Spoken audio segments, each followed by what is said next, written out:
ആട്ടവിളക്കണഞ്ഞൊരി കളിയരങ്ങിൽ നിന്റെ ആത്മരാഗസ്പന്ദനങ്ങൾ തിരിതെളിയും.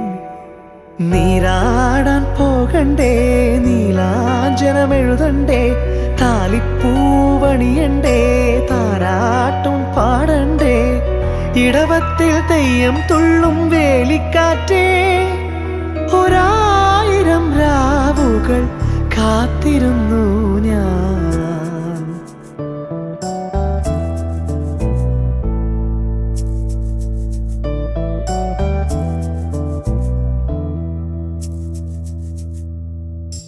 പഞ്ചവർണ്ണ കുളിരേ പാലാഴിക്കടവിൽ വരുമോ, കൂടെ വരുമോ, നെഞ്ചിലൂറും മധുരം തേൻ ചൂടും മൊഴിയിൽ തരുമോ.